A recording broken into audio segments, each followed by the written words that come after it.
Supervivient, escucha con atención. Cuando este canal alcance los one suscriptors, elegiré a un suscriptor afortunado para ganar un iPhone 17 Pro Max. Suscribid ahora y sigue en el juego.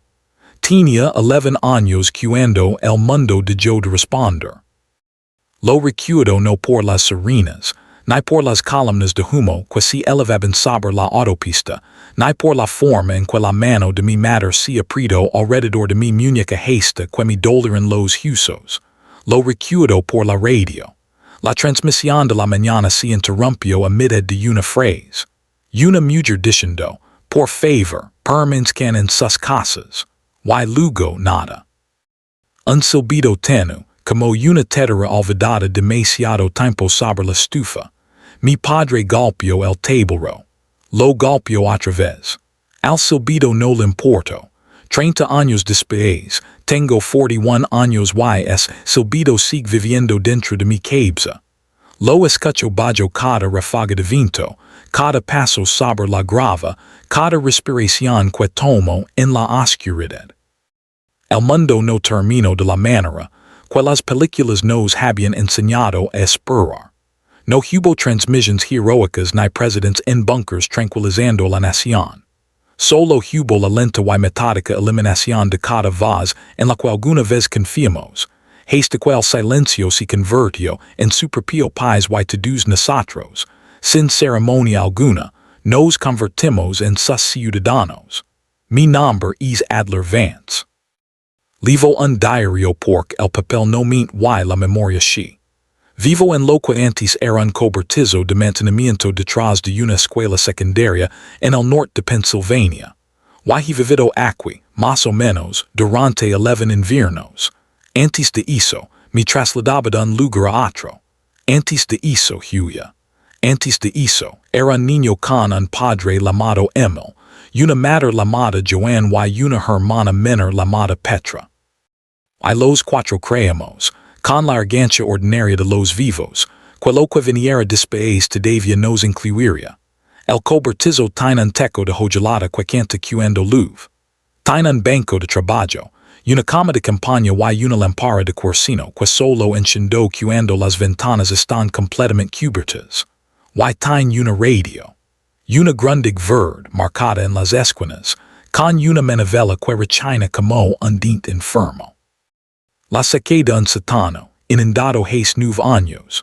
Reconstruí la antena usando alambre de cobre arrancado de un lavavigilas averiado. He girado ese dial por todas las frecuencias 1000 veces.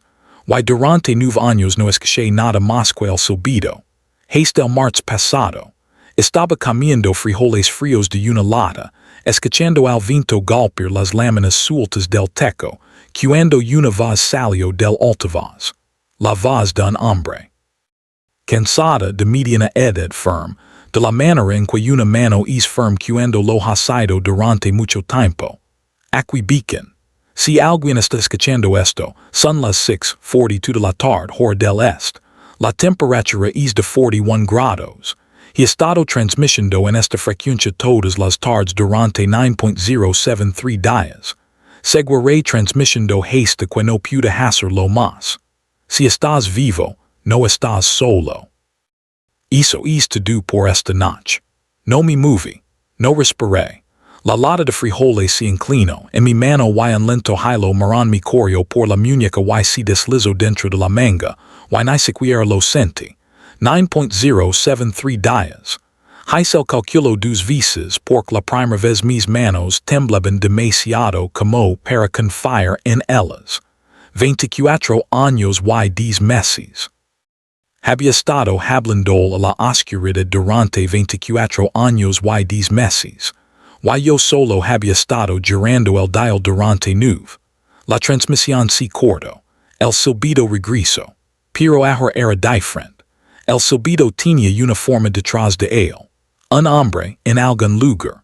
Lo bastante vivo como para mirar un reloj, leer un termómetro y contar los días. Me quedé sentado completamente inmóvil hasta que la lámpara empezó a apagarse. Entonces volví a girar la manivela de la radio y esperé. Y a las 42 de la tarde siguiente regreso. Aquí beacon. Sun las 6:42. La temperatura es de 38 grados. Dia 9.074. Si estás vivo no estás solo. No he vuelto a dormir bien desde entonces. Algo dentro de mí, algo que había enterrado con mucho cuidado bajo once inviernos de rutina, ha comenzado a abrir paso hacia la superficie. Lo primero que hice fue hacer una lista. Las listas son la manera en que he logrado seguir con vida. Las escribo con lápiz en el reverso de viejos recibos de supermercado que he guardado por el papel. Y cuando la lista está terminada, la quemo en la lámpara para que nada de mis intentions sobreviva mi muerte. La lista de aquella noche tenía 3 puntos. 1. Encontrar la fuente. 2. Decidir si acercarme. 3. Decidir quién soy después de decidir. Ese tercer punto es al que sigo regresando. He estado solo, en términos prácticos, durante 6 años.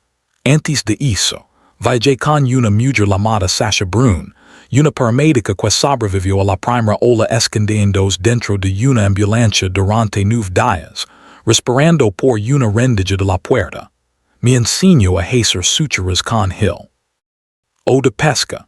Me enseñó que la sangre infectada, una vez seca, sigue siendo infecciosa durante al menos 72 horas. Me enseñó que lo peor que puede hacer una persona después del fin del mundo es decidir que tiene derecho a la compañía de otros. Sasha está enterrada bajo un sicamaro a 3 millas al este de aquí. No se transformó. Simplemente se volvió vieja y se cansó. Y una mañana ya no despertó. Y me senté junto a ella durante gran parte del día antes de comprender que el jadio que escuchaba era mi propia respiración y no la de ella.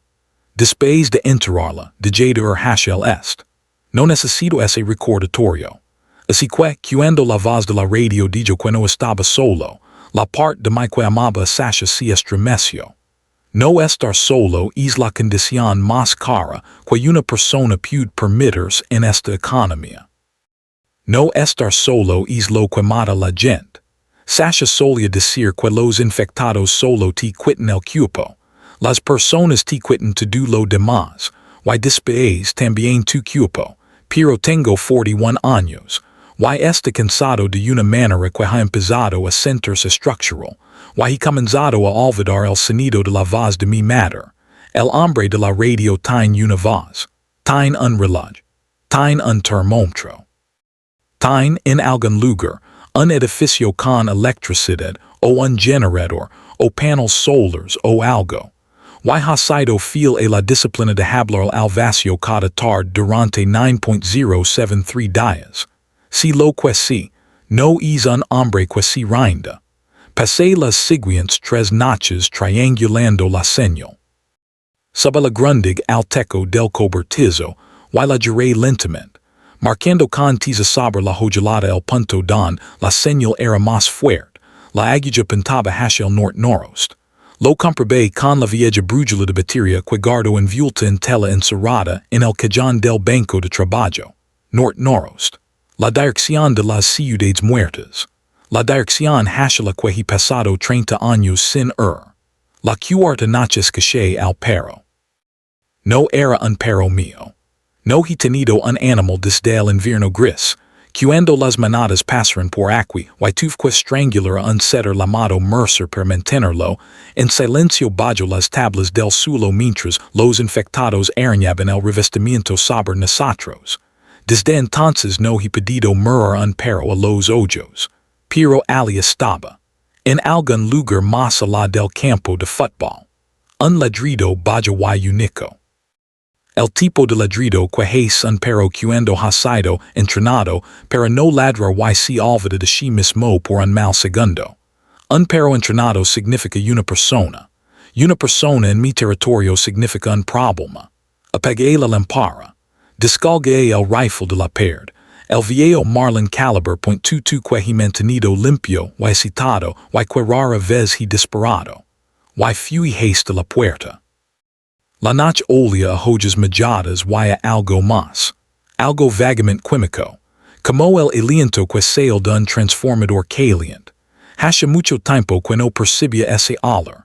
El olor de los infectados. El olor de cuerpos que han dejado de procesar su propia descomposición y han comenzado a filtrar lo que no pudieron terminar de digerir. Había tres de ellos en el campo de fútbol. Y detrás de ellos, caminando con calma, un hombre con una linterna y un perro sujeto con una correa. Me pegué contra la pared de bloques de cemento del cobertizo y observé. La linterna no se movía con pánico. Barry el terreno en un arco lento y profesional, siempre bajo, nunca hacia arriba. La forma en que bar un hombre que sabe que la luz a la altura del rostro es aquello a lo que otros hombres disparan. El perro caminaba junto a su rodilla izquierda sin tirar de la correa. Los tres infectados se tambalearon bajo, el haz de luz y luego cayeron uno tras otro con tres pequeños sonidos que no eran exactamente disparos. Silenciados. No había oído un silenciador en 15 años. El hombre se agachó junto a cada cuerpo y hizo algo que no pude ver. Luego se puso de pie y siguió caminando. El perro no volvió a ladrar. Cruiser en el campo de fútbol en una diagonal que los levaría a menos de 40 yardas de mi cobertizo. Tenía una elección. Podía dejarlo pasar y esperar. Podía disparar y esperar. O podía hablar. Hasta es suficiente dije, sin alzar la voz. La noche se encargó de levar mis palabras. La linterna se apagó al instante. Hizo mi dijo más saber el que cualquier otra cosa. Un hombre asustado mancha la luz encendida. Un hombre entrenado la apaga. No este aquí por ti dijo. Su voz era más grave que la voz de la radio, más joven y provenía de un lugar distinto del que yo esperaba, lo que significaba que se había movido en el mismo instante en que apagó la luz. Estoy de paso, seguiré de paso. Estás armado, probablemente tú también. Los dos podemos seguir armados y seguir caminando. Como se llama el perro? Hubo una pausa. No lo había preguntado por amabilidad. Lo había preguntado porque un hombre que mint saber su perro mint saber todo. Juno dijo. Juno repetí, para que el perro escuchara su nombre. El animal emitió un pequeño sonido casi un gemido y supe que no había mentido. Voy a ponerme de pie dije. Voy a mantener el rifle apuntando al suelo. Tú vas a hacer lo mismo con lo que si que leaves. Si alguno de los dos cambia de idea, ambos perdimos. De acuerdo. Me levanté. Él se levantó. Estaba a 15 yardas de distancia. Una figura alta con un abrigo largo, una mochila elevada sobre los hombros y un rifle corto colgando con el cañón hacia abajo. El perro estaba sentado junto a su rodilla. Incluso en la oscuridad pude ver que era una pastora alemana. Tenía el hocico gris por la edad y las orejas erguidas aunque relajadas. Vins del sur dije, en su mayor parte. Vas hacia el norte. En su mayor parte. Por la transmisión. Permaneció en silencio durante un largo momento. Luego dijo, ¿cuánto tiempo llevas escuchándola? 8 noches. Yo la llevo escuchando 2 años. Empecé a caminar hace 11 meses. Según mi mapa hasta 3 semanas de distancia. Hizo una pausa. Tú estás más cerca.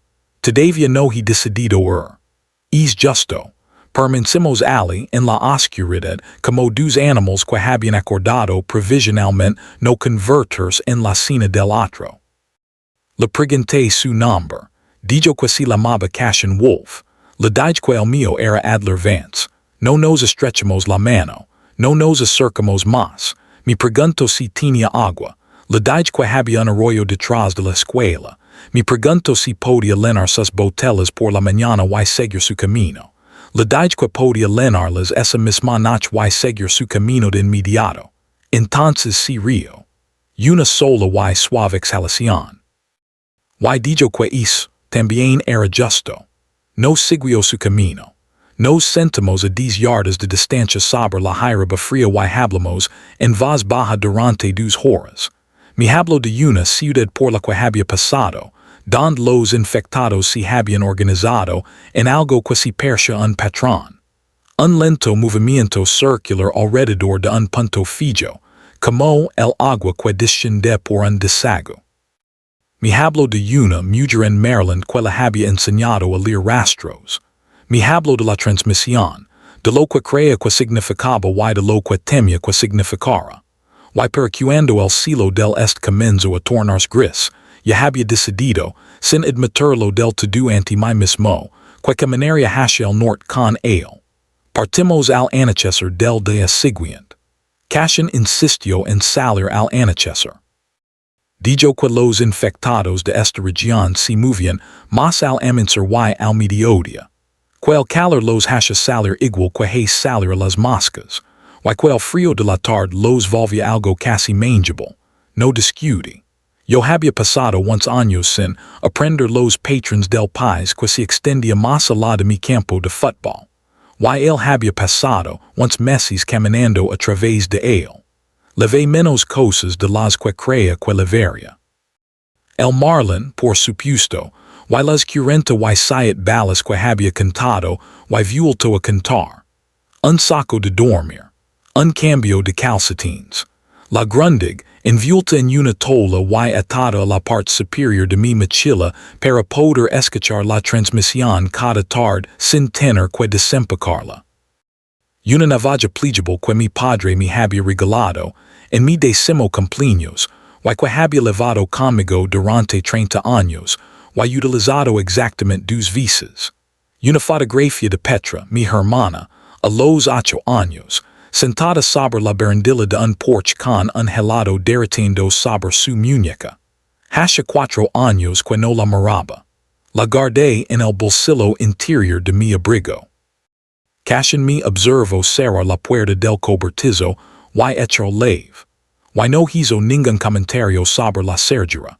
Esa fue una de las amabilidades que llegué a asociar con él. Entendía que la cerradura no tenía nada que ver con la seguridad. Se trataba de decirme a mí mismo que cosa regresaría. Caminamos. La primera noche fue la más fácil. La región entre la escuela y el río había sido mi terreno de casa durante una década.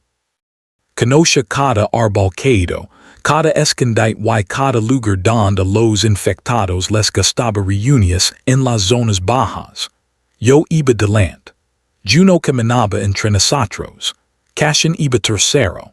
Y aprendí durante la primera hora que sus pasos eran más silenciosos que los míos, algo que me avergonzó y que no mencioné. Para la segunda noche ya habíamos dejado atrás mi mapa, más allá de cualquier lugar en el que hubiera estado desde que era un niño. La carretera que seguimos había sido una ruta estatal en otro tiempo. El asfalto estaba agrietado y cubierto de vegetación y, en algunos lugares, el bosque había descendido sobre ella en lentas olas verdes. Pasamos junto a un automóvil con 4 esclidos en su interior, todavía sujetos por los cinturones de seguridad. El más pequeño estaba en un asiento infantil en la parte trasera. Cashin no los miró. Yo sí los miré, porque no hacerlo me parecía una cobardía, y luego deseé no haberlo hecho.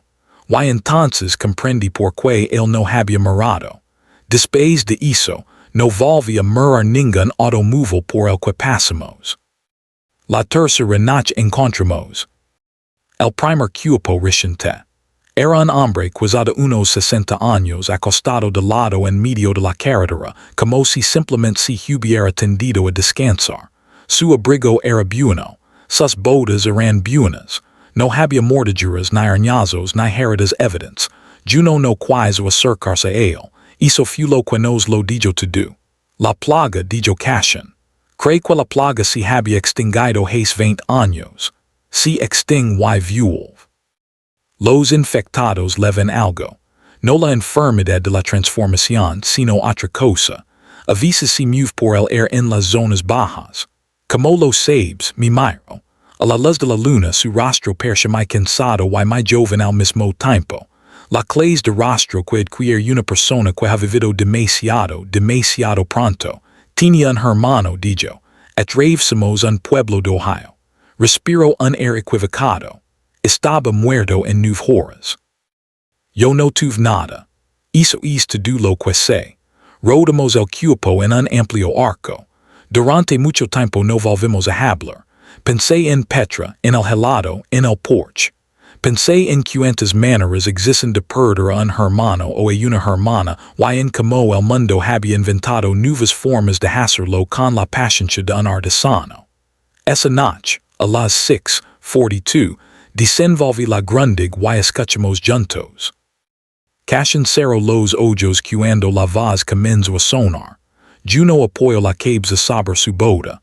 Aquí beacon, dia 9.076. La temperatura es de 33 grados. Si estás vivo no estás solo. Cashin abrió los ojos. Suna cansado esta noche, dijo. Yo no lo había notado. Había estado escuchando las palabras.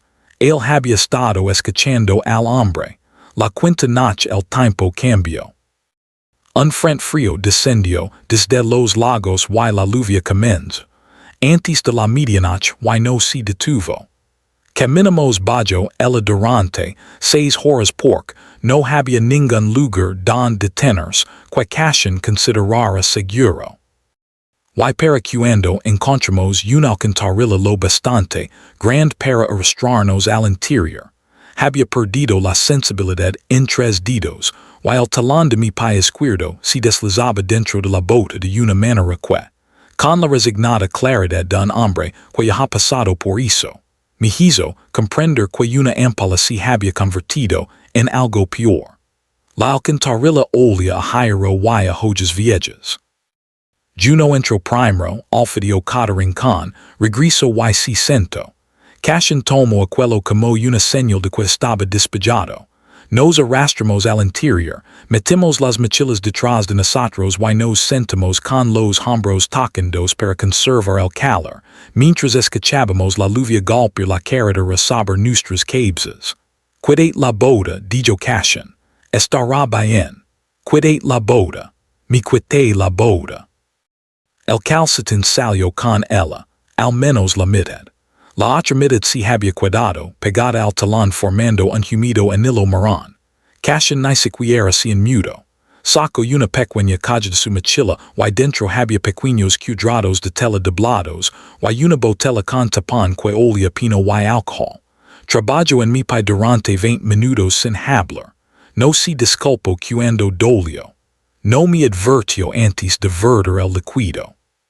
Cuando terminó, envolvió el pie con 2 capas de tela, un vendage y una tira de cámara de neumático, y luego me entregó un calcetín seco de su propia mochila. No puedo aceptar tu calcetín, dije. She pudes. Yo tengo 3, tú tienes uno y medio. Tomé el calcetín. Dormimos por turnos. Él hizo la primera guardia. Yo permanecí recostado contra el hormigón frío, con el abrigo sobre el pecho, escuchando la lluvia y la respiración lenta de Juno, y a Cashin tarareando muy suavemente una melodía que reconoce, a medias de una infancia que había dejado de visitar hace mucho tiempo. No le pregunté cuál era. Hay ciertas amabilidades que uno no interrumpe. Cuando me despertó a las 3 de la mañana, la lluvia se había reducido a una llovizna. Hay algo en el campo, dijo. Me incorporé apoyándome en los codos. A través de la boca de la alcantarilla podía ver una extensión de hierba mojada y, más allá, una línea de árboles. Y entre la hierba y los árboles había una figura moviéndose, lentamente. No era el tambileo de un infectado reciente. Tampoco era el vagar paciente de uno antiguo. Era algo intermedio. Algo que caminaba como un hombre que había olvidado que era un hombre, pero que todavía no había olvidado como usar las rodillas. Solo uno susurré. Por ahora. Lo observamos durante casi una hora. Cruzó el campo 3 veces, de un lado a otro, como si estuviera buscando algo que había dejado caer. En un momento se detuvo y permaneció completamente inmóvil y giró el rostro hacia nuestra alcantarilla. Y sentí la mano de Cashin cerrarse alrededor de mi muñeca. No por pánico, solo para decir, no, y no me moví, tampoco él, y yo no ni siquiera respiro. Después de un largo minuto el infectado se dio la vuelta y siguió caminando. Antes no hacían eso cuando desapareció. Hacer quedars quietos, murmur. Antes solo iban o venían. Están cambiando. Lo dijo sin dramati. Smo de la misma manera en que un hombre informa sobre el tiempo. Ya lo he visto 3 veces. No se están volviendo intelligentes pero si patientes. Y la paciencia es peor. Pensé en eso durante mucho tiempo. La paciencia es peor. La paciencia significa que el tiempo está de su lado. La paciencia significa que los 30 años que hemos sobrevivido no se deben a que no pudieran atraparnos. Se deben a que todavía no se habían molestado en esperar. Al amanecer salimos de la alcantarilla. Mi pai resistió. Seguimos caminando hacia el norte. La lluvia había limpiado la carretera de Hulas, las nuestras y las de ellos, y durante unas horas sentí casi como si fuéramos las primeras personas que habían pasado por allí. Era una sensación que no había experimentado desde que era un niño, y en la que no confiaba del todo. Llegamos al pueblo al séptimo día. Se había llamado Marrowfield en otro tiempo. El letrero seguía allí, apiado contra un poste de la cerca, con las letras descoloridas pero legibles. Población, 4.212. Debajo, alguien había talado una especie de broma muchos años atrás. La madera se había vuelto plátida alrededor de las marcas. Más o menos. Cashin se detuvo ante el letrero y se quedó mirando el pueblo durante mucho tiempo. Desde donde estábamos, sobre la elevación de la carretera, podíamos ver la mayor parte de él. Una cal principal, un campanario, un depósito de agua cuya mitad superior estaba completamente oxidada. Una escuela con parte del techo derrumbado. Humo. Eso era lo que él estaba mirando. Una fina columna de humo que se elevaba desde algún lugar detrás del campanario. Humo de cocina. Demasiado fino para ser un edificio ardiendo. Demasiado constante para ser un fuego recién encendido. Personas sí. Rodamos el pueblo. No podemos. El río está detrás. El puente está en el pueblo. Si lo rodamos añadimos 4 días, y el siguiente cruce está destruido, al menos eso fue lo último que escuché. Lo último que escuchaste. ¿De quién, mi miro? De una mujer en Maryland. Lo dejé pasar. Comenzamos a descender hacia Marrowfield con una lentitud que no era cautela, sino ceremonia. La manera en que uno se acerca a algo que ya sabe que le va a costar un precio. El pueblo no estaba vacío. Vimos al primer vigilante sobre un tejado a los 5 minutos de cruzar el límite del pueblo. Era una figura pequeña con lo que parecían unos prismáticos. Nos observó mientras nosotros lo observábamos a él y luego desapareció por una escalera. Pero cuando llegamos a la cal principal, había 4 personas de pie formando un semicírculo abierto en medio de la carretera. 2 hombres, una mujer y un muchacho que no podía tener más de 15 años. Todos armados. Ninguno con las armas levantadas. La mujer dio un paso al frente. Tendría unos 50 años, con el cabello gris cerrado cortado muy corto y una cicatriz que le recorría la mandíbula hasta el hueco de la garganta. Levaba un abrigo largo que en otro tiempo había sido militar y una funda en la cadera que no tocó viajeros, dijo ella. Solo estamos de paso, respondió Cashin. Hacia donde? Al norte. Que tan al norte? Cashin vaciló. Observé como ella lo observaba vacilar. Hacia la transmisión, dijo él. Algo cambió en su rostro. No fue sorpresa, fue reconocimiento. El muchacho que estaba detrás de él miró a uno de los hombres, y el hombre ni siquiera le devolvió la mirada, lo que me dijo que el muchacho era nuevo y el hombre no. Ustedes también la escuchan, dijo ella. No era una pregunta. La escuchamos. Desde hace cuánto. 2 años en mi caso, una semana en el suyo, mi miro. Una semana, sí. Y empacas tus cosas y te pusiste a caminar. Lo hice. ¿Por qué? Todavía nadie me había hecho esa pregunta. Cashin no la había hecho. Yo tampoco me la había hecho, al menos no con palabras. Abrí la boca y lo que salió me sorprendió. Porque olvidé la voz de mi madre died. Y la suya es la primera voz en 30 años que una como si pudiera recordar la mía. Ella me observó durante un largo momento. Luego asintió una vez si hizo a un lado y dijo, entra a comer, tenemos estofado, pueden ir por la mañana, el puente es nuestro. No cobramos por cruzarlo, pero sí cobramos por cruzarlo en la ignorancia. Y van a querer saber que hay al otro lado. La seguimos. Juno caminaba con las patas rígidas y las manos de cachón permanecían cerca de su rifle, y comprendí que no nos habían dado la bienvenida. Nos habían admitido que es algo diferente, y la diferencia iba a importar. Su nombre era More Alcafer. Antes había sido concejala del pueblo. Llevaba 19 años manteniendo unido a Marrowfield. Y para cuando terminó la comida, ya nos había contado que éramos la séptima y la octava persona en los últimos 14 meses que pasaban por allí caminando hacia el norte en busca de la transmisión. Ninguna de las primeras 6 había regresado jamás. El estofado era de venado y de algo almidonado que no reconoce. Y era la mejor comida que había probado en 9 años. Comí despacio por comer deprisa delante de desconocidos y de seres que hambre has pasado.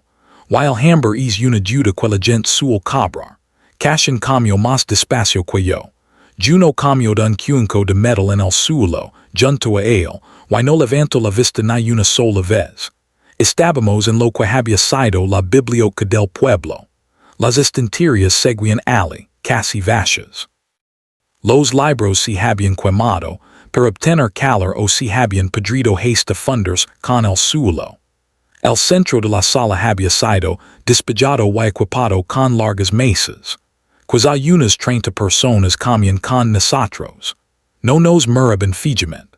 Esa era la cortesía de un pueblo que había aprendido durante 19 años que mirar fijamente a los extraños es la forma en que los extraños se convierten en enemigos. Nos echaban un vistazo y volvían a sus cuencos. Los niños, que serían unos 8, eran los únicos que miraban abiertamente. E incluso ellos nos observaban de la forma en que los niños observan el clima. More se sentó frente a nosotros. El muchacho del camino, cuyo nombre era Tomás, estaba sentado a su izquierda. Los otros 2 hombres estaban en otra parte, junto a las puertas, ocupados en el trabajo de estar junto a las puertas. 6. Dijo él cuando los cuencos quedaron vacíos. 6 personas pasaron por aquí en los últimos 14 meses. El primero fue un hombre llamado Halloran. Tenía 60 años, quizá 65.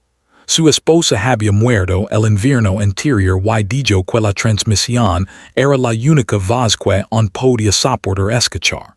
Se marchó por la mañana. Enviamos a un explorador 3 días detrás de él, como hacemos con todos los que van hacia el norte, porque nos gusta saber que está haciendo el camino. Y que encontró el explorador. La mochila de Halloran, sus botas, pero ningún cuerpo y ninguna sangre. La mochila estaba colocada cuidadosamente al lado del camino, con las correas dobladas. Las botas estaban emperjadas. Cachón dejó la cuchara sobre la mesa. La segunda fue una mujer llamada Inés. Se marchó 2 meses después de Halloran. El explorador encontró su abrigo doblado sobre un tacón. Nada más. Doblado, died. Doblado. El tercero y la tercera eran un hermano y una hermana. Se fueron juntos. El explorador encontró 2 mochilas una al lado de la otra, con todo su contenido intacto y la comida ensalada. El cuarto fue un hombre del que nunca supimos el nombre. No hablaba. Señaló hacia el norte y lo dejamos ir. El explorador encontró su sombrero. Y el quinto y el sexto. El quinto fue hace 4 meses. Un hombre llamado Asher Loomis. Había vivido con nosotros durante 2 años. Escuchó la transmisión en nuestra radio y en una semana ya estaba empezando. Era mi amigo. Lo dijo sin tristeza. de la manera en que si dice algo que ya te ha costado todo el dolor que iba a costar. El explorador encontró su rifle limpio, excitado y apiado contra un árbol, con el cañón hacia abajo.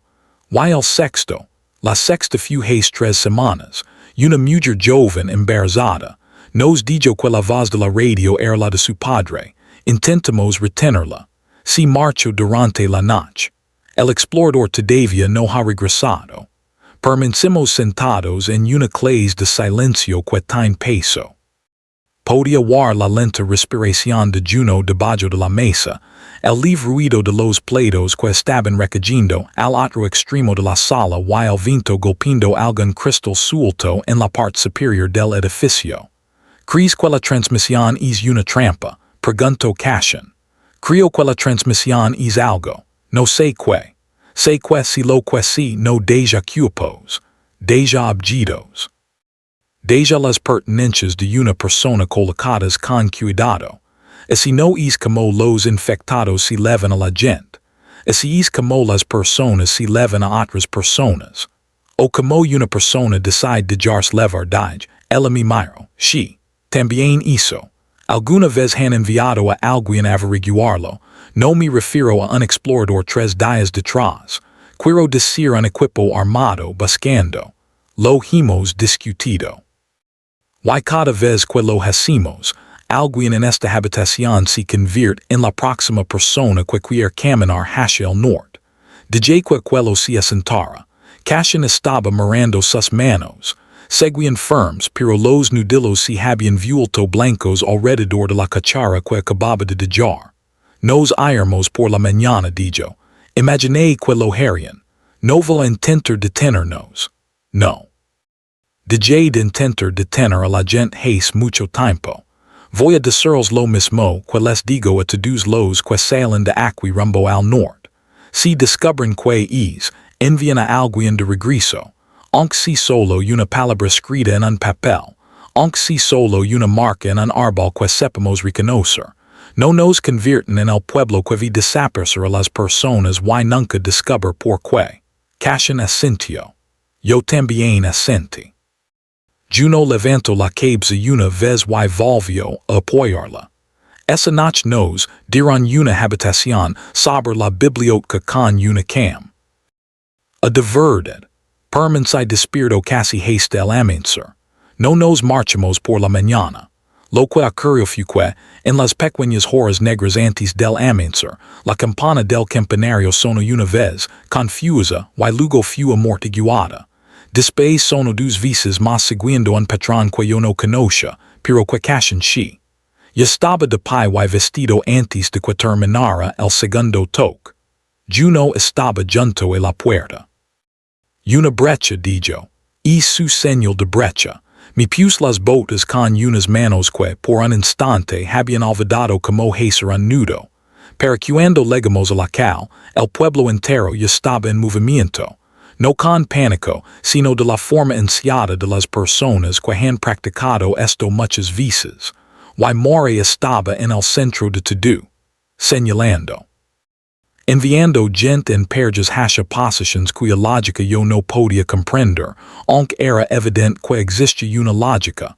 Nos vaya y nos hizo una seña para que nos acercáramos. La cerca del este, dijo, 2 de ellos, tal vez más detrás. Algo los empujó hacia aquí. No sabemos qué. ¿Qué necesita? El miró primero a Cashin y luego a mí. Y comprendí que la pregunta que estaba a punto de hacer no era una que se hiciera desconocidos a la lidra. Dijiste que has estado solo unos años, me dijo. Todavía sabes disparar, sí. Cashin, sí. La cerca del este, Tomás los levará, escuchenlo. Es joven, pero leva haciendo esto desde que pudo levantar un rifle. Tomás yo estaba a mi lado. No desperdicio aliento en presentaciones. Si dio la vuelta y eco a correr, y nosotros lo seguimos. Juno pegada a la rodilla de Cashin.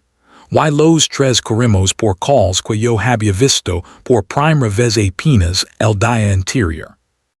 Pasamos junto a casas con las ventanas cubiertas y huertos excavados. En los patios delanteros hasta que llegamos al extremo oriental del pueblo, donde una muralidad de móviles apelados y barras de cero soldadas se alzaba unos 3 metros de altura en una larga línea curva. Los infectados estaban al otro lado. Los escaché antes de verlos. Un sonido bajo y colectivo, como una tela mallada desgarrándose muy lentamente.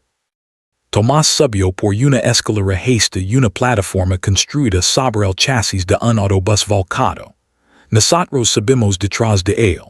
Y desde la plataforma miré hacia abajo y conté no 2, sino al menos 30. Estaban apretados contra la barra en una masa desordenada, trepando unos sobre otros, estirando los brazos, y detrás de ellos, en los campos oscuros, venían más. Normalmente no hacen esto, dijo Tomás. Su voz era completamente serena. Normalmente no se agrupan. Algo los está empujando. ¿Desde dónde? Señaló. Desde el norte. Miré hacia el norte y al principio no Roman 6 nada. Luego distinguí en el horizonte un resplandor tenue que no era el amanecer. El amanecer estaba en la dirección opuesta. Aquella era una luz baja, constante y anaranjada, del color de un fuego que lleva mucho tiempo ardiendo, o de una bengala o de alguna otra cosa. ¿Has cuánto que está ahí? Preguntó Cashin. Comenzó has aproximadamente una hora. Ellos llegaron justo después. No hablamos entonces de la luz. Disparamos. Tomás nos había enseñado, en los 30 segundos que tardamos en subir la escalera, donde colocar los disparos y donde no desperdiciarlos. Solo a los que están trepando. Solo a los que han puesto una mano sobre la parte superior de la barra. Solo a los que están a punto de pasar. Los demás, dijo, se aplastarían a sí mismos contra el alambre si los dejáramos. Y de todos modos no somos suficientes para matarlos a todos. Traige, dijo, solo los que están entrando. No había disparado contra un infectado en 7 años. Nunca había disparado contra 30 de ellos. El primero que body estaba ya por encima de la barra, con la boca abierta. Le metí la bala en el puente de la nariz y cayó hacia atrás sobre la masa. La masa se lo trajo y lo olvidó. Y comprendí, con una cama que me sorprendió, que esa noche no iba a sentir miedo.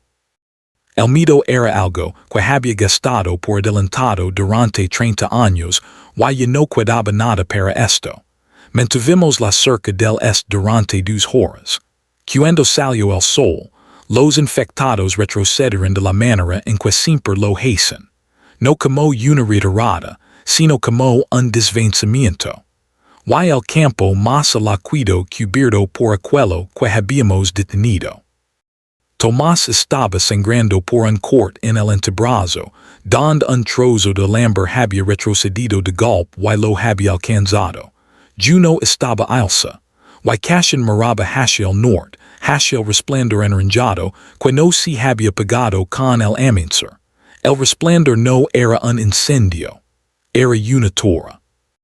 Lo supimos por un hombre llamado Beck, que entró por la puerta sur a media mañana con la historia de que llevaba 2 días caminando desde un asentamiento llamado Hollow, a unos 32 kilómetros al norte-noroeste, el cual había sido arrasado la noche anterior. Había salido caminando junto a otros 17 supervivientes. Había legado solo. No dijo que había sucedido con los otros 16. Se sentó en la biblioteca con una taza de algo caliente entre las manos y temblaba tanto que la taza producía un pequeño sonido continuo contra sus dientes. La torre, dijo, había persido hace 3 semanas. Nadie la había construido. Una mañana simplemente estaba allí, sobre la cresta al norte de Hollow.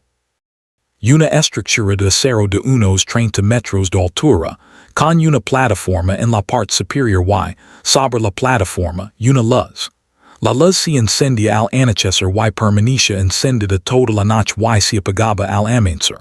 Era anaranjada por la cubierta, eso creía él. No estaba seguro. Solo la había visto desde lejos. Los infectados, dijo, se sentían atraídos por ella. No to-dos, no al principio, pero cada noche más y más. Caminaban hacia la torre y no regresaban. Halo había pensado que quello era una buena noticia. Halo había pensado que quien hubiera construido la torre les estaba haciendo un favor, atrayendo a los infectados lejos de ellos. Halo se había equivocado. Hace 3 noches la torre se apagó durante una sola noche. Solo una. Y esa noche, todos los infectados que la torre había traído se dieron la vuelta y regresaron al mismo tiempo. En una ola per la que las murallas de Halo no habían sido construidas. Y luego la torre volvió en cenders, preguntó More. La noche siguiente y los infectados volvieron a ella. La mayoría de ellos. Algunos se quedaron. Estábamos terminando con los que se quedaron cuando llegó la segunda ola. No sé de dónde vino esa segunda ola. No sé si la torre los llamó o si ya venían de camino.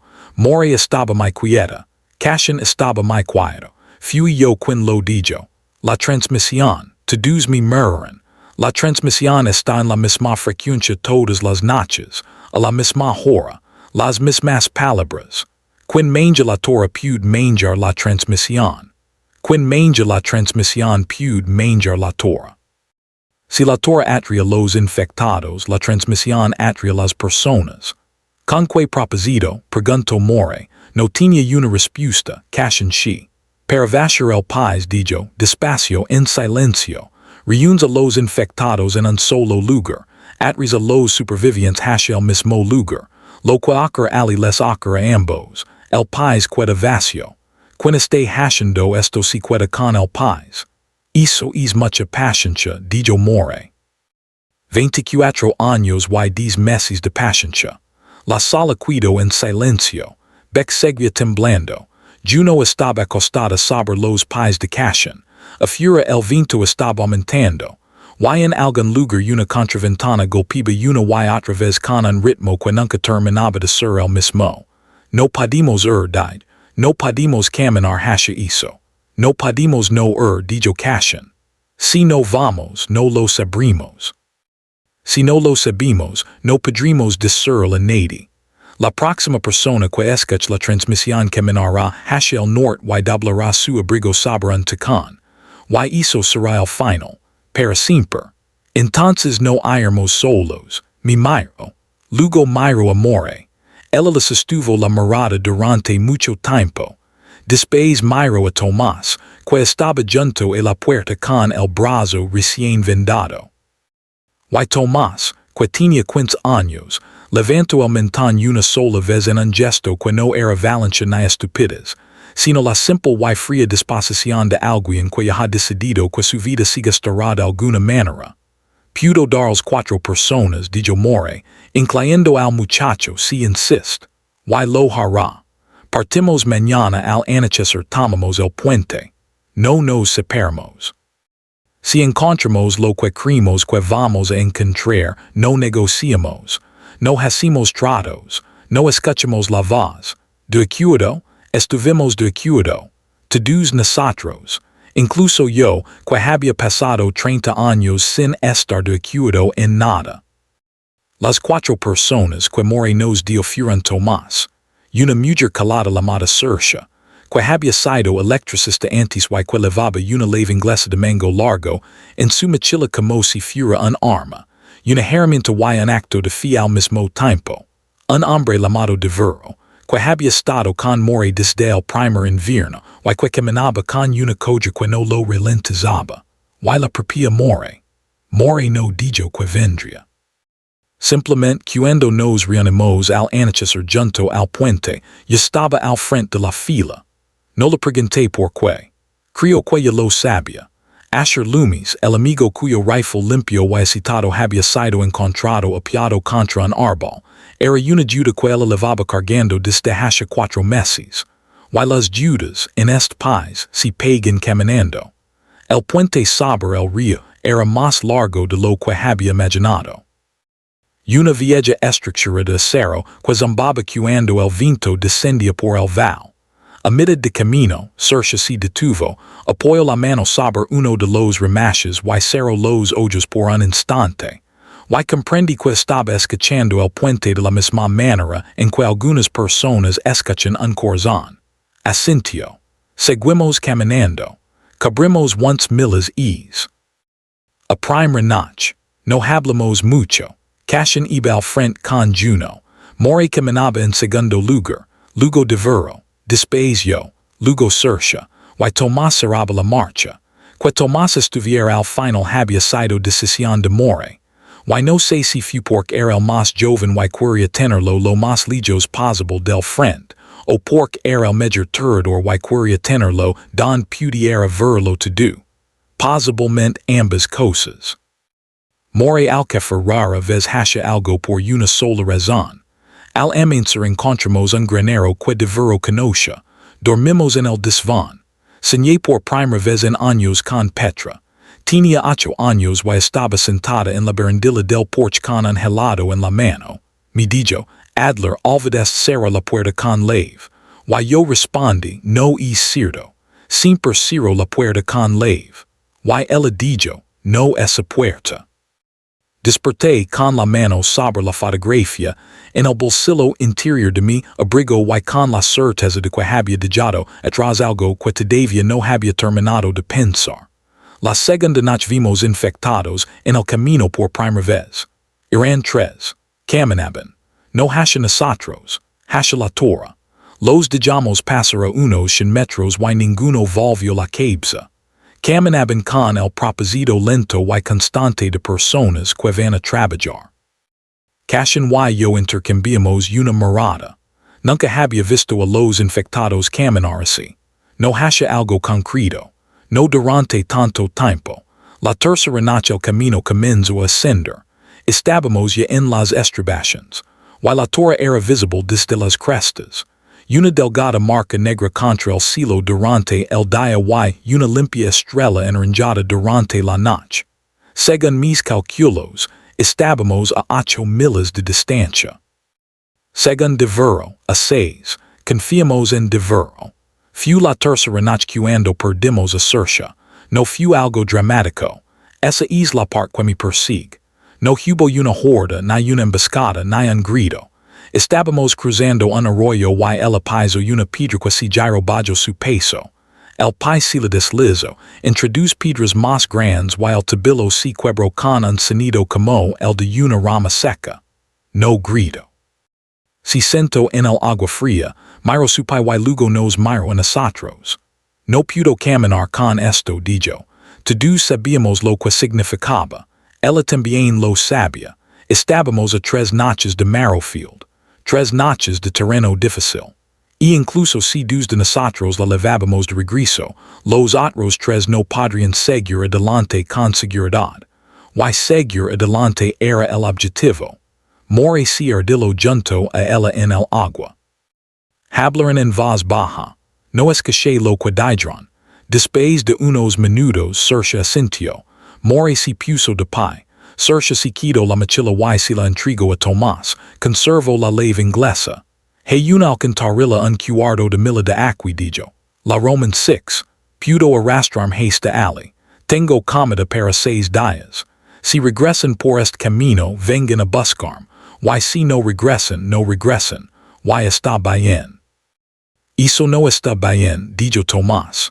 Está bien, Tomás. Lo miro con algo muy tierno y muy cansado en el rostro. Vía terminar esto. Regresa si pudes. La dejamos en la alcantarilla. Hicimos el trabajo de levarla hasta allí, de apilar toda la protección que pudimos alrededor de la entrada y de dejar el mejor de los 2 rifles. Devero permaneció con ella durante mucho tiempo. Y cuando salió, su rostro había estado llorando y ya no lloraba más. Seguimos caminando. En los años posteriores, nunca me he permitido imaginar cómo fueron sus últimos días. Hay ciertas imaginaciones que no son una investigación honesta, sino una indulgencia. Y esa sería una indulgencia. La cuarta noche llegamos a ver Hollow. O lo que quedaba de él. Las murallas habían sido buenas murallas, del tipo construido por personas que tenían tiempo y intención. Pero las puertas estaban abiertas ahora.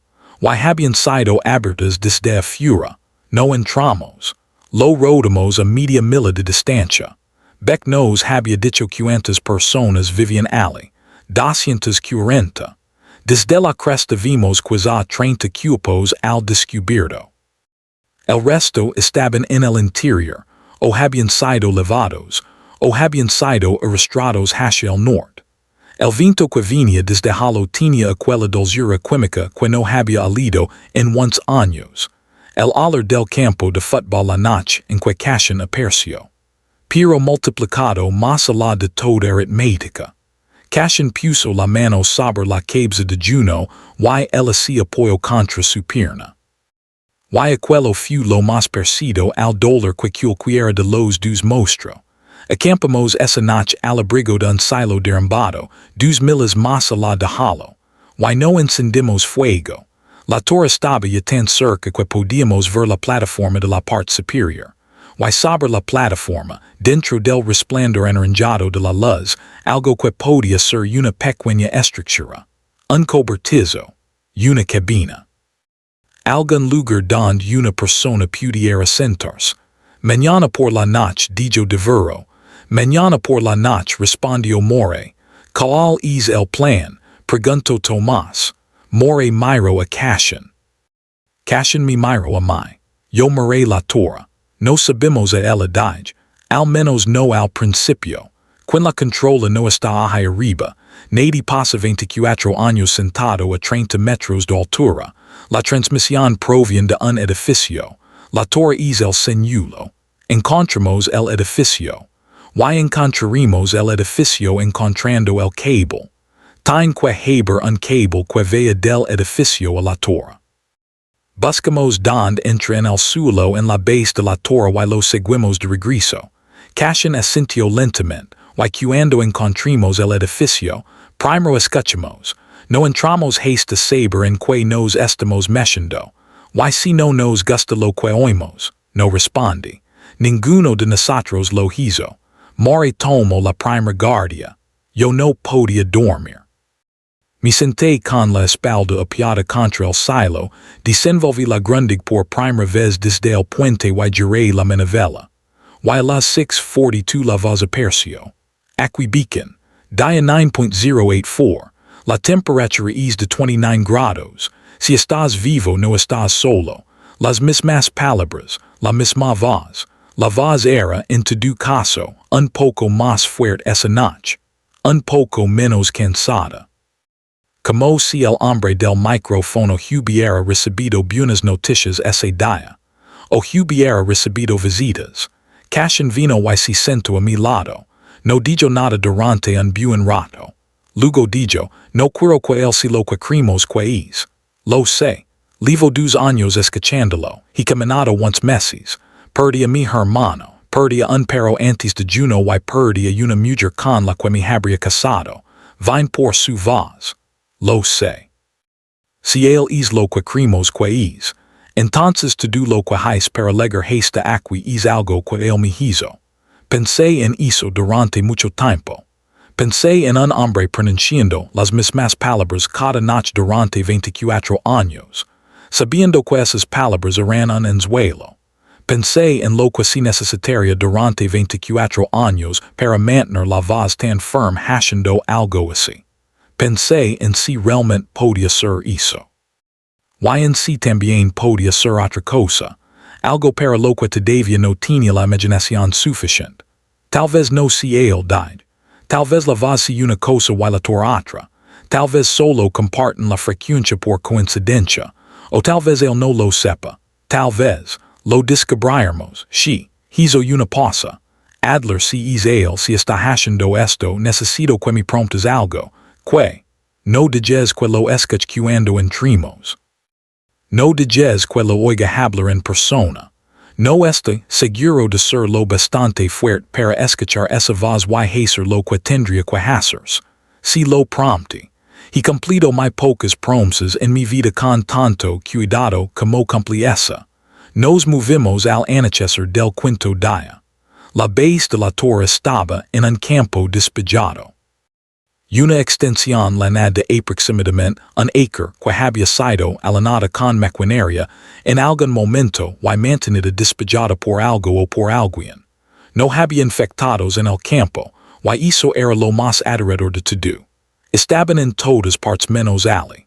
Durante la aproximación habíamos contado casi cientos de ellos en los bosques que rodeaban la colina, todos moviéndose lentamente, todos avanzando hacia la torre, todos deteniéndose en el borde del campo como si el campo fuera agua y ellos no supieran nadar.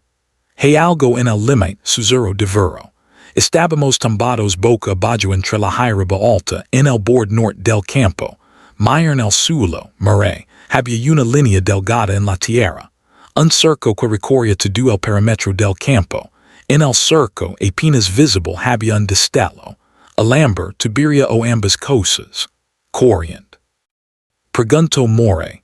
O sonido o un olor. Algo que no cruzan. Cashin estaba mirando la base de la torre. El cable baja por la pata norte, dijo. Entra en la tierra. Va hacia el este. Mare hacia el este. Había una pequeña elevación y detrás de él se dibujaba la línea oscura de una colina cubierta de árboles. Y sobre la colina roman six entonces la forma de un tejado. Bajo, alargado, casi plano. El tipo de techo que se construye sobre un edificio que uno no quiere que se visto desde el aire. En un mundo que no tenía avions para verlo. Rodamos el lugar. Nos tomó 2 horas aproximarnos al edificio por la parte trasera. Antes había sido una especie de estación de investigación. En un letrero descolorido, que apenas pudimos leer con los últimos restos de luz, ponía. Extensión agrícola estatal, suelo y agua. Debajo, pintadas más recientemente con letras blancas y limpias, había otras palabras. Siguen caminando. Esa fue la primera cosa que me hizo reconsiderar todo. Una trampa no coloca un letrero diciendo que sigas caminando. Una trampa invita. Una trampa abre la puerta. Siguen caminando era el tipo de frase que escribe un hombre cansado de recibir visitas que nunca invitó. Permanecimos agachados junto a la línea de árboles durante mucho tiempo. Había una luz encendida en el interior del edificio, una sola ventana brillando con un tono amarillo. El amarillo cálido de una lámpara de verdad y no el naranja frío de la torre. Había una chiming. De la que salía humo fino y limpio el humo de la madera seca. Y también podía escuchar muy débilmente música, no una grabación, un instrumento real, una guitarra tocada de manera terrible, los mismos 3 acordes repitiéndose en un bucle lento y agitado. Estás solo, susurró Cashin, no lo sabemos. Nadie toca la guitarra tan mal delante de otras personas. Estuve a punto de reírme. No lo hice. Mori nos miró a ambos y levantó 4 dedos, y luego señaló. Deveró radaria por la izquierda, Tomás por la derecha. Ella, Cashin y yo iríamos a la puerta. Juno se quedaría con Deveró. A Juno no le gustó la idea y lo hizo saber con un pequeño gemido, que Cashin silencio apoyando una mano encima. Avanzamos despacio. La puerta trasera estaba sin cerrar. El pasillo del interior estaba limpio. Había fotografías enmarcadas en las paredes. Fotografías antiguas de campos, tractors y personas con sombreros para el sol. Había olor a café. Café de verdad, no había olido café de verdad en 26 años. Seguimos la música. Provenía de una habitación al final del pasillo. La puerta estaba abierta. La luz se derramaba sobre el corredor formando un largo rectángulo amarillo. Cashin se detuvo en el borde de aquel rectángulo. Mi miro. Yo le había hecho una promesa. Entré solo. El hombre sentado en el escritorio era viejo. No tan viejo como había imaginado por la voz, pero sí viejo. Quizás 70 años. Levaba un suéter de lana y gafas de lectura y estaba afinando la guitarra que descansaba sobre su regazo. Y no la estaba tocando, solo afinándola. Con la paciente atención de un hombre que no esperaba ser interrumpido, pero que quizás se había preparado durante décadas para hacerlo. Sobre el escritorio, junto a él, había un micrófono sobre un soporte y una pair de equipos quericanos a medias como aparatos de transmisión. Detrás de él había un calendario. El calendario estaba al día. La fecha de hoy tenía una pequeña marca de lápiz. También la tenían todas las fechas anteriores, a través de páginas que yo no alcanzaba a ver. Levanto la vista, vaya el rifle en mis manos. Dejó la guitarra con mucho cuidado apiada contra el escritorio. Si quito las gafas, las doblo y las coloco junto a la guitarra. Oh, dijo, su voz era la misma voz de la radio. Oh, han entrado por la puerta de atrás. No bajé el rifle. La torre died, mi miro. Durante un largo segundo se mostró profundamente confundido. Luego su expresión cambió. Oh no, dijo. Oh no, creen que. Oh hijo, siente, por favor, te lo explicaré, te lo contaré todo. Pero por favor siente, yo no, he estado intentando advertirlos. Llevo 3 semanas intentándolo. Su nombre era Hollis Van Meer. Antes del fin del mundo había sido un agente de extensión agrícola del condado. Después un superviviente. Luego un ermitaño. Y finalmente, por lo que él describió como una mezcla de accidente y obligación, el hombre de la radio. Había heredado el transmisor de una mujer llamada de la Ruiz, quien lo había construido durante el segundo año del brote y había transmitido todas las tardes hasta su muerte, en el sexto año. Hollis había entrado por la misma puerta trasera que nosotros habíamos usado y la había encontrado, sentada ante el escritorio, con el micrófono todavía caliente. Mi hizo prometer, dijo. Ahora estaba sentado, con las manos planas sobre el escritorio y las palmas hacia arriba. Una postura que reconoce como la de un hombre prudente cuando extraños armados están en su casa. Hizo prometer que seguiría haciéndolo cada noche, a la misma hora, con las mismas palabras. Decía que las palabras importaban menos que la constancia. Decía que en algún lugar alguien estaba ajustando su reloj con nosotros. Decía que si alguna vez faltábamos una noche, creerían que habíamos desaparecido, y morirían un poco, y que no teníamos derecho a hacerlos eso. Mori estaba ahora detrás de mí. Cashin seguía en el pasillo. Podía sentirlo ali, escuchando y aferrándose a la promesa. La torre, dije otra vez. La torre no es mía. La torre no era de Della. La torre apareció hace 3 semanas. Y he estado intentando advertir por este micrófono a cualquiera que esté al alcance de la señal que no tiene nada que ver conmigo. Que quien la construyó la hizo para utilizar mi transmisión. Que cuando la luz se enciende y la emisión sale al mismo tiempo, las personas creen que la transmisión las está llamando. Y los infectados creen que la luz los está llamando.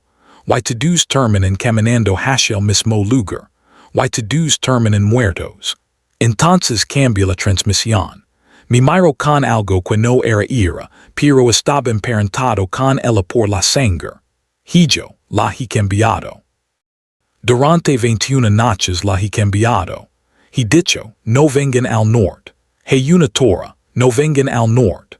Cuédense donde están. Lo he repetido durante 40 minutos seguidos hasta quedarme sin voz. Cada noche, cuando reviso la grabación, cuando rebobino la cinta y la escucho, la transmisión que sale. Igual isla antigua. Aquí beacon, dia tal, la temperatura es tal, si estás vivo no estás solo. Las mismas palabras, siempre las mismas palabras. Alguien está anulando mi señal. Alguien toma lo que envió y lo reemplaza por lo que de la solia transmitir. Bajé el rifle. No recuerdo haber tomado la decisión de hacerlo. Mis brazos simplemente renunciaron a mantenerlo en posición. Maestro dijo more. Nos lo mostro. Nos lo enseño a todos. Después de que trajimos a Cashin, a Devero, a Tomás y a Juno a la habitación y de que Hollis preparara, con manos temblorosas, una cafetera de café de verdad. Nos enseñó la grabadora donde dejaba registrada cada emisión de la tarde, por si moría antes de transmitir.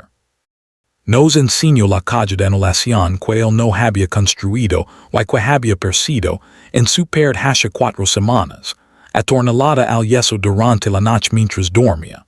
Nos enseñó la pequeña luz roja de la calle, que se encendía las 6:42 y se apagaba las 6:43 y cuyos tornillos no había pedido quitar porque estaban soldados.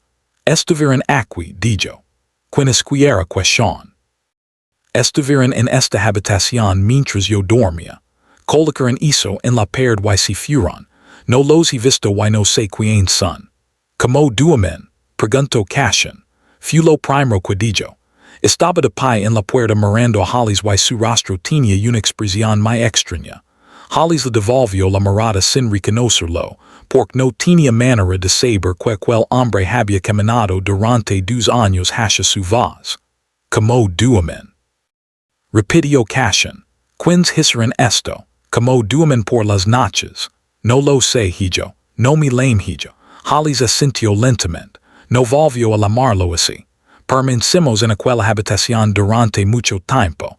El café era tan bueno que me hizo llorar los ojos y no creo que fuera solo por el café. Tomás bebió demasiado rápido, si quimó la lengua y no se quilló. De vero no bebió el suyo.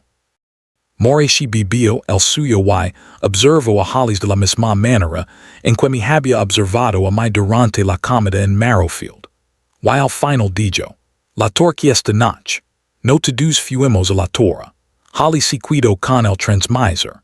Insistió en hacerlo y Mori estuvo de acuerdo en que, si destruíamos la torre sin cambiar la transmisión, la emisión seguiría siendo un anzuelo para quien construyera la siguiente torre. Se sentó ante el micrófono y esperó las 6:42. Y a las 6:42 pronunció la advertencia que había repetido durante 21 noches. No vengan al norte. No vengan al norte. La torre es una mentira. Cuédense donde están. De vero se cuidó con él, con un segundo rifle y la orden de disparar a cualquiera que cruzara la puerta y no fuéramos nosotros. El resto volvimos al campo del cerco y al cable. La luz anaranjada de la torre se había encendido, al anochecer y los infectados se apretaban contra el borde invisible del campo. Ahora eran sentados, balanceados. El olor químico era tan espeso que podía saborearlo. Cashin levaba un cordón detonante de los viejos suministros de estudio de suelos de Hollis, un iniciador de manivela y la paciencia necesaria para usarlos. Tomás y yo lo cubrimos con los rifles mientras se arrastraba por el campo sobre el viento, de la forma en que se arrastra un hombre que ya lo ha hecho antes y que perdió a un hermano haciéndolo. Colocó el cordón en las 4 patas de la torre. Regresó arrastrándose. El regreso fue más lento que la ida. Los infectados habían comenzado, de algún modo, a percibirlo. Dos de ellos habían atravesado el perímetro y avanzaban hacia el campo. Tomás abació a ambos con 2 disparos limpios desde la elevación. Cashin alcanzó la línea de árboles, rodó sobre la hierba junto a mi permaneció acostado boca arriba, respirando durante 30 segundos antes de incorporarse y murmurar amor y asentir. Ella giró la manivela. La torre no quedó como yo había imaginado. Las patas cedieron primero, las 4 al mismo tiempo. Y la torre permaneció erguida durante un largo segundo, como si todavía no se hubiera dado cuenta. Luego se inclinó despacio casi con elegancia. Finalmente se desplomó de lado sobre el campo con un sonido que se sintió más de lo que se oyó.